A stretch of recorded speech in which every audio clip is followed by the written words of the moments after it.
Okay, Donald Trump is changing his position on torture after his comments supporting waterboarding and worse. At the most recent GOP debate, he drew harsh criticism from military experts. Trump now says he won't ask military leaders to break international law, but he wants those laws changed. Let's discuss. We have New Hampshire State Representative and former U.S. Marines First Sergeant Al Baldessaro and CNN military analyst and former Army Commanding General for Europe and for the 7th Army, Lt General Mark Hertling. General, it's good to have you with us this morning. Gentlemen, thank you both. So let's start with Al Baldessaro, okay? You support Donald Trump, yes? Yes, I do, 100%. Okay. And I thank you, General, for your service. So when you hear Donald Trump talking about torture and what's good and what's bad and why and what to tell the military, make the case for why it's okay. The reason when I hear him talk about torture, and I think when Megyn Kelly said you were willing to break the law, he never said he was going to break the law. He said the troops will do as I say as the commander-in-chief. He did strengthen his comments there. On this here. Now, I know I served 22 years in the Marine Corps, not as much as the general, very familiar with Code of Conduct, very familiar with the Geneva Convention, very familiar with the Nuremberg, courts and back in World War II. What he's saying is basically they're cutting off heads. They cut off guys in my Jim Foley in my state of New Hampshire. I don't understand. I keep saying American values. Whose interpretation of American values? Was it American values when Ronald Reagan killed the family of Gaddafi and he was silenced for 25 years? How about on Obama that killed the son and shot the wife there at SEAL Team 6 when they killed Obama? You know, the general can't, and other people can't be picking and choosing in their interpretation of American values.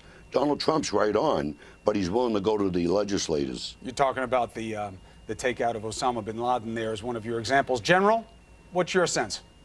Well, a couple of things, Chris. I picked up two things that I had a visceral response regarding the debate. Mr. Trump tried to walk it back the following day. But the first was the expanded use of torture. And all studies and everything we've seen, and I've had to run interrogation facilities in combat, all indicators are that torture does not work. It's used by individuals to generate revenge or frustration or oppose authority, but it does not generate information. There are much better ways to get information through proper interrogation techniques. And the military has never done enhanced interrogation techniques. That's been others who have done that. But the second thing that scared me in the debate that really had a response from me was when Mr. Trump said he is going to order the military to do this, and they will, and quote, they will do what I tell them to do. They're not going to refuse me. If I say do it, they're going to do it. Those are the things that really concern me about some of the things Mr. Trump is saying, because first of all, it's toxic leadership. And secondly, someone needs to remind Mr. Trump that the military is not his palace guards. They take an oath to defend the Constitution of the United States against all enemies, foreign and domestic. They also abide by the rules not only of the Uniform Code of Military Justice, the UCMJ, but they also abide by the UN mandate against torture and the Geneva Convention protocols against torture. We do not do this. It is not within our purview. So, Representative, respond to the general's point about what we do, which goes to your point about who we are. Is it a fair criticism of what Donald Trump is saying, that the idea of, look at what ISIS does, we have to do the same and maybe even worse, that's not the way America wins, is by meeting the worst of its enemy in terms of how they treat humanity? Right. Well, you know, what I can say to the general is I sit on the State and Federal Relations and Veterans Affairs for 10 years. We don't have access, just like Donald Trump does not have access that the general has to the CIA studies on the torture, whether it worked or not. Donald Trump, just like many of us veterans that are supporting Donald Trump, look at this and say, maybe it worked. Oh, it don't. But Donald Trump is one who identifies generals, okay, who will stand up and speak out and will explain to him what the rules are, okay? For many years, even myself during Desert Storm, the rules of engagement, we were very aggravated when they told us, take our magazines out. No general stood up for us.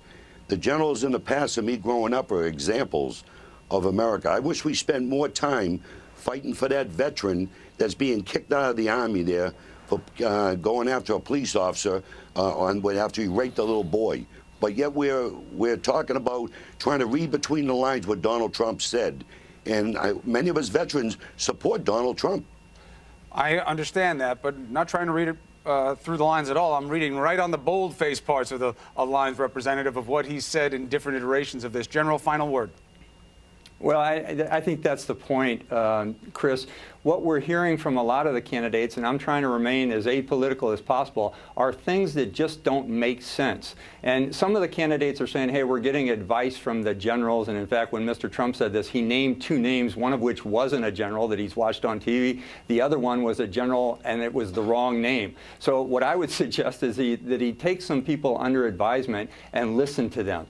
Be a little bit more humble in his approach, and maybe be a little bit empathetic as opposed to proclaiming that he has all the answers. Because right now, this is not only affecting those in the military who are supporting him, and I got tons of letters after I wrote that CNN commentary about what the military will and won't do from serving military people that are concerned about this election.